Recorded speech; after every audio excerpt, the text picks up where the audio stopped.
What's up, everybody? Phil Bleckman with Barbend.com, and today we are going to talk about how bodybuilders are judged in competition. We're going to go over each division and talk about how each of them are judged. So if you wanted to learn more about that, just head over to Google, type in Barbend Bodybuilding Judging, and it'll come right up. Bodybuilding is unlike any sport in that it may just be the most subjective one. Therefore, it's the hardest to judge. In ball sports, you know that winning is based on who has more points or who has a certain field advantage. In combat sports, we know who's judged based on who's giving more damage as opposed to taking damage. But how does one accurately and fairly judge or score a bodybuilding contest?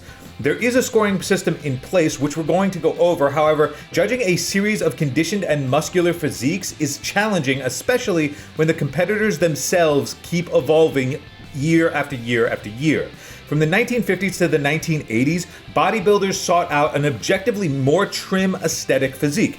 Three-time Mr. Olympia winner Frank Zane, for example, was 5'9" and weighed about 190 pounds. By comparison, the 2019 Mr. Olympia champion Brandon Curry was 2 inches shorter and roughly 70 pounds heavier. Those are very, very different physiques, but they both won the same title. To appeal to more body types, the IFBB Professional League and National Physique Committee have added new divisions, namely men's physique, classic physique, women's physique, and women's wellness. Each one appeals and favors a different body type, and we're gonna go over what each of that means.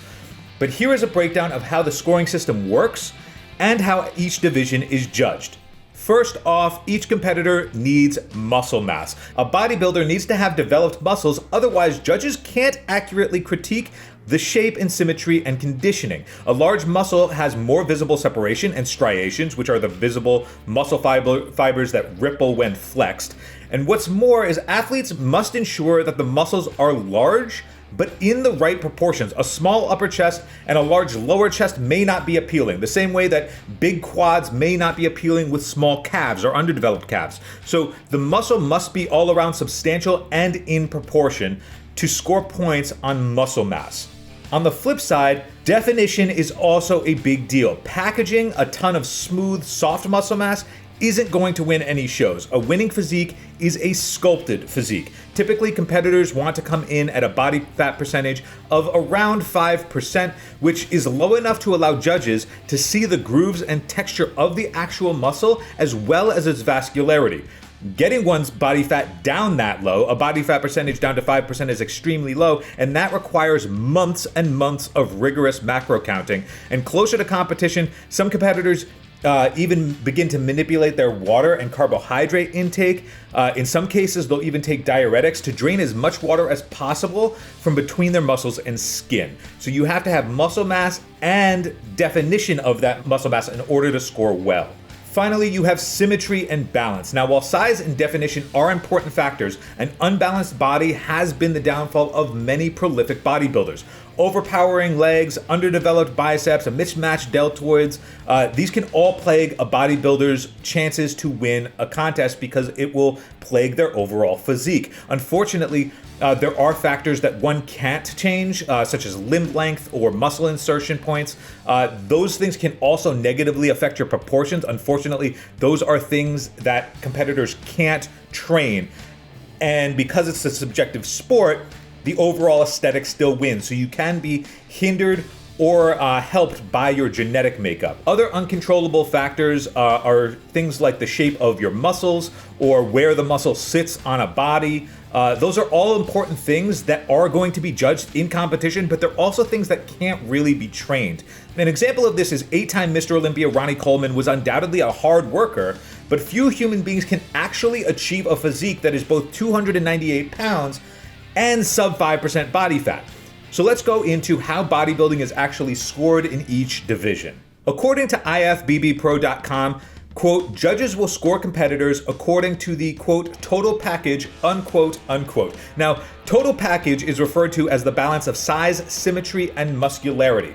Because bodybuilding is seen as a subjective sport, the IFBB Pro League has developed a scoring system based on averages. So typically, there will be 7 judges. The competitor's highest and lowest scores among those 7 are dropped. And then the 5 scores in between are totaled.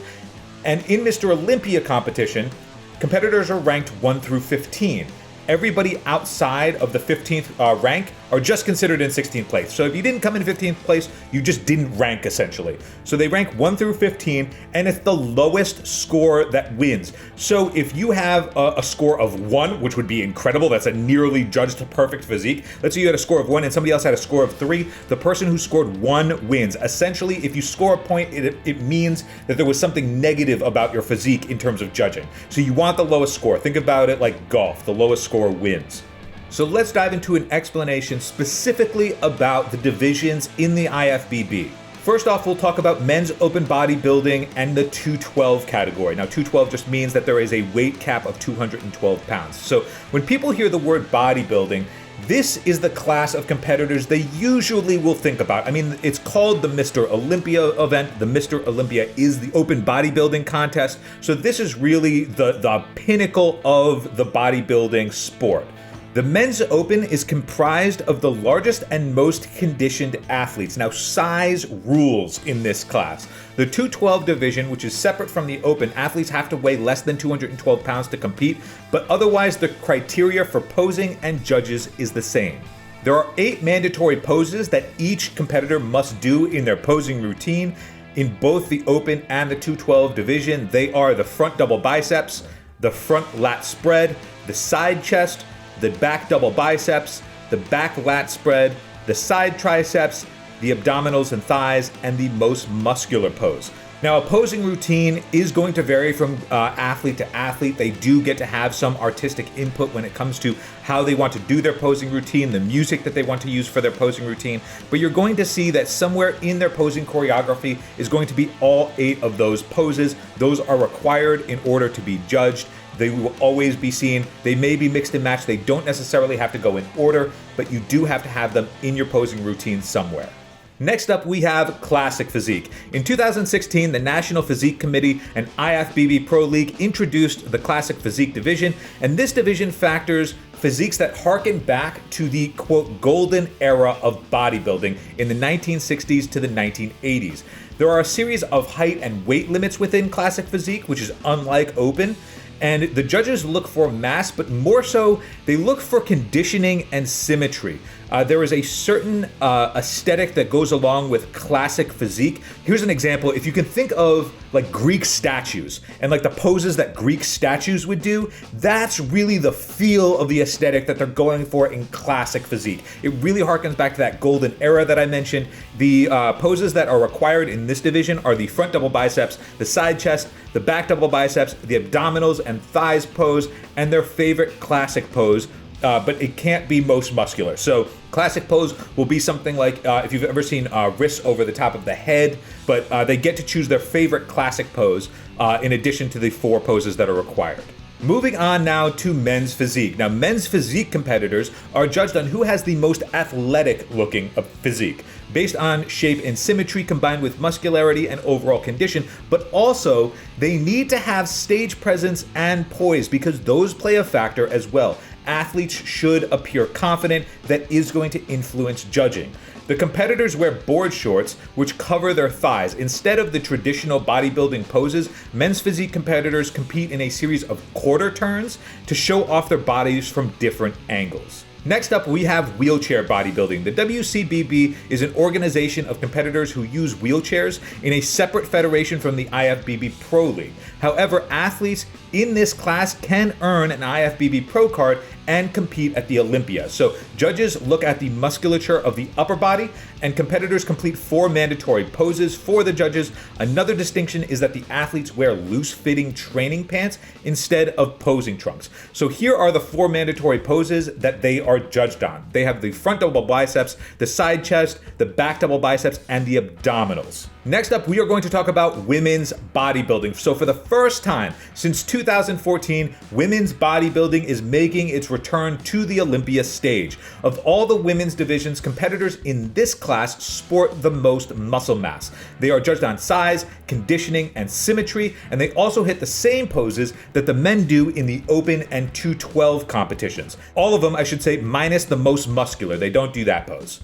Let's talk now about women's physique. This was created in 2012. This division is very much the parallel to men's classic physique in the aesthetics and shape are more valued than mass. So accordingly, the poses are similar to the ones in men's classic physique, and they have just 5 mandatory poses, which are the front double biceps with open hands, the side chest with arms extended, the back double biceps with open hands, the side triceps with leg extended, and the abdominals and thighs pose. Moving on, we have the figure competition. Now, figure competitors don't engage in posing like the women's physique competitors do. Rather, they perform a series of quarter turns similar to how the men's physique division is judged.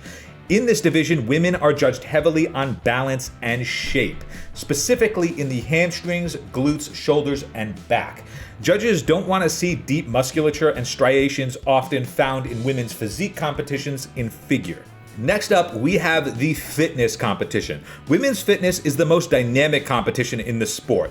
The competition has athletes compete to show off their physiques with a series of quarter turns, and then they individually perform a dance-style routine that must include the following moves: a push-up, a high kick, a straddle hold, and a side split.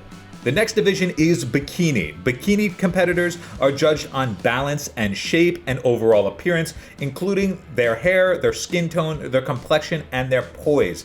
Athletes first perform what is called the quote model walk, and then they are compared by performing a series of quarter turns. And finally, we have the wellness division. Now, the wellness division won't be featured at the Mr. Olympia until 2021, though it is a division in the IFBB Pro League and the NPC and is part of the Amateur Olympia. So wellness is broken up into different height classes and focuses on judging mainly, quote, body mass in the hips, glutes, and thigh areas, according to IFBB's Pro League. So, compared to the other female divisions, this division focuses the least on muscle separation, and they are also compared on a series of quarter turns. So, wellness focused primarily on the legs, using a series of quarter turns, and is the division that focuses the least on muscle separation.